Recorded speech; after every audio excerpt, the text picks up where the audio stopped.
Mummy आपको पता है, जब भी संजू मुझे कहीं बाहर घुमाने ले जाने की कोशिश करता है तो मेरी सास ना हमेशा रोक देती है। इसलिए मम्मी बस मैं परेशान होके यहाँ आ गई। अच्छा, ये क्या बात हुई? ये लो दीदी चाय। भाभी आप आके थोड़ी देर मेरे पास बैठ जाओ। नहीं दीदी, अभी ना मेरे पास टाइम नहीं है, मुझे रात के खाने की तैयारी भी करनी है। अरे बैठ जाना, इतने प्यार से मेरी बेटी बोल रही है। ठीक है मम्मी जी, मैं भी आती हूँ। दीदी आ गई मैं, अब मैं सब्जी भी साफ कर लूंगी और अपन बातें भी कर लेंगे। भाभी काम तो आप ऐसे गिना रही हो मुझे जैसे सारा दिन आप काम ही करती हो। अरे खुशनसीब हो आप जो आपको ऐसी सास मिली, ना कि मेरे जैसी। अरे मेरी सास तो मेरा जीना हराम कर रखी है। अरे मम्मी का कॉल, मैं 1 मिनट में आती हूँ। अरे बहू रुक, बैठ जा, कोई जरूरत नहीं है अभी फोन करने की। मेरी बेटी तो अभी आई है, बात कर इससे।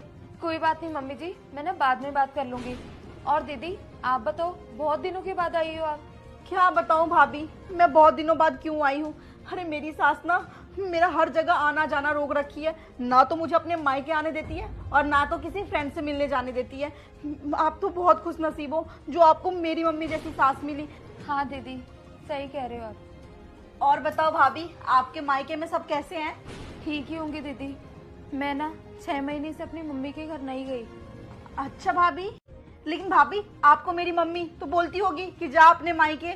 आप ही नहीं जाती होगी क्योंकि आपको इतनी अच्छी जो सास मिली है ना। अरे आपका तो यहीं पे इतना मौज है, ससुराल में ही जींस टॉप पहनने को मिलता है। मेरे तो भाभी ये जींस टॉप तो नसीब में ही नहीं है। अब मेरी सास का ही ले लो ना, जब देखो तब चिक चिक चिक चिक ही करती रहती है। अच्छा दीदी, आपकी सास आपके नंदों को भी ऐसे रोक टोक करती होगी? अरे मेरी सास के जितने भी रूल्स है ना, वो सब बस बहू पे ही अप्लाई होते हैं। हाँ दीदी, आप ना एकदम सही कह रहे हो। बेटी माँ की लाडली होती है, लेकिन जब वही माँ सास बन जाती है ना, तो पता नहीं क्यों ही माँ बदल जाती है।